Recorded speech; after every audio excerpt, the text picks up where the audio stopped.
我要带你到处去飞翔。大家好，我是湘南三哥，欢迎大家收听老郭思维，一样的故事，不一样的见解。前天我偶尔看到一个人的视频，是一个女孩子，可能她自己也是做生意的，我感觉我看了她几集视频，好像她是做二手电脑的。从她的整个视频来讲，其实那个人也还不错，但是我首先看到的她那一期视频，她是说在邝总他们的直播间买的东西好还是不好。当然他有举例，可能是有某某被子就不如人意，还有某某什么4件套还可以。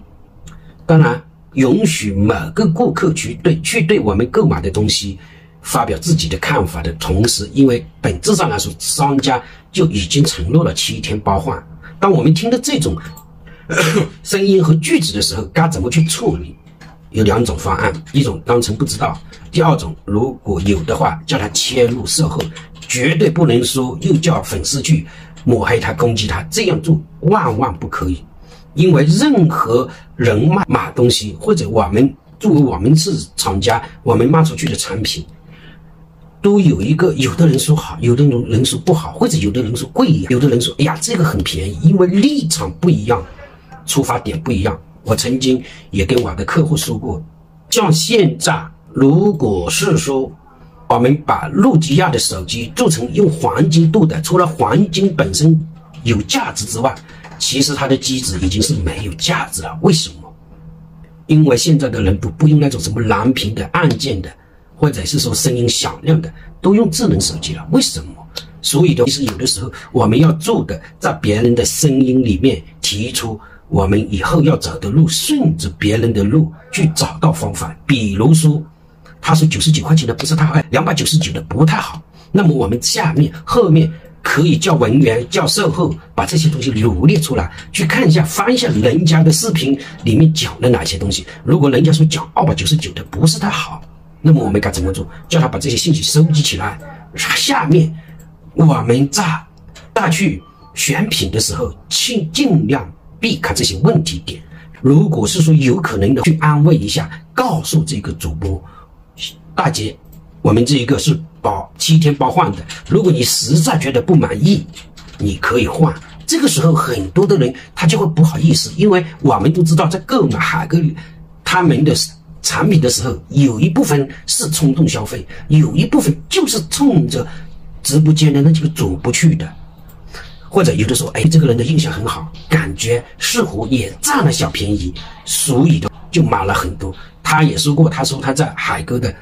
直播间里面买了4000块钱的东西，说明他有一定的认可度，有一定的那认可度再高，他也得允许他说话，说他自己的看法。但是你可以适当的去切入，站在他的这个立场去发声音，千万不要站在你，或者是说有些人说你不喜欢你就不要拍啊，不喜欢就不要买啊，这就完蛋了。因为这些他既然会录视频去补的，一个他要补眼球，要流量，第二个可能这个产品实打实的不是太满意，他也说了有可能是后面补货的，或者不是原生产的。当然这些怀疑如果不多，就当成我们后面鞭策我们后面去选品的一个方向和目标。客户的需求，客户的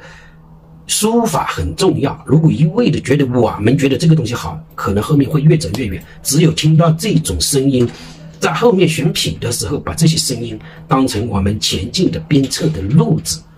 我们后面要注意什么什么，这就好了。任何一个人做产品也好，卖东西也好，都有好的声音和不好的声音。不好的声音当然我们应该是很好的去了解为什么会这样，站在他的立场上。好的声音的时候，我们也不能被糖衣炮弹去迷糊了我们的路。所以这个又回到我们所说的毛选的一些东西真的很好，做生意也可以看。我觉得那些用来处理这些人与人的交往也好，人与人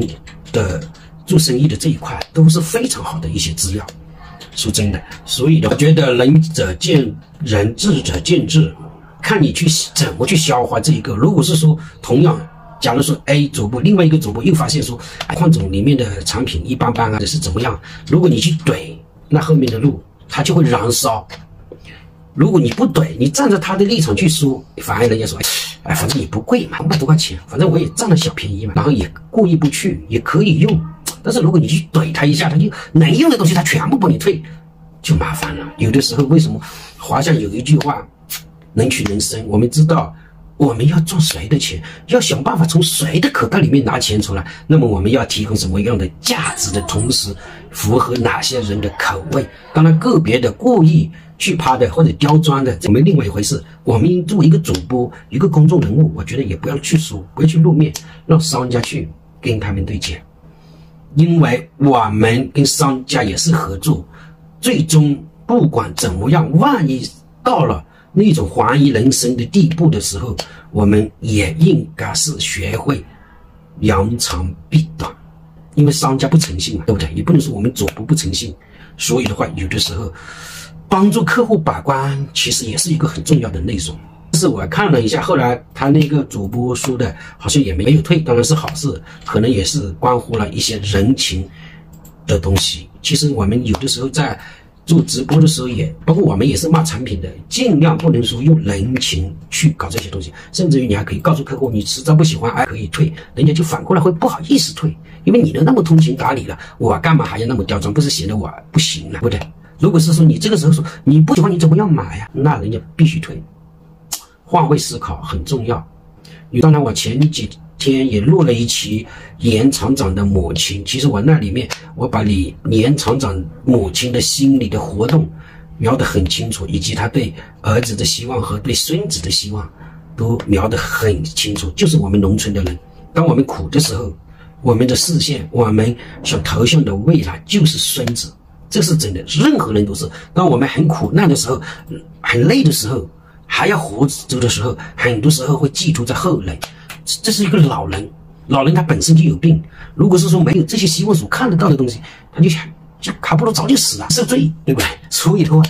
其实我那描述的心理活动还是真的体现了一些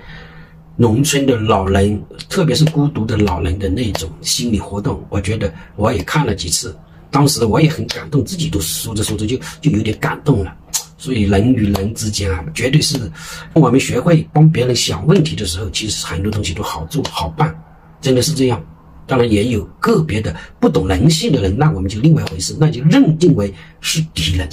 一篇文章讲得很清楚，什么是矛盾，什么是敌人，什么是可以团结的。其实敌人里面也有可以团结的力量，要不然以前就没有什么党，什么地下什么什么，对吧？也没有什么那些搞什么义的。好，今天就聊到这里，谢谢大家。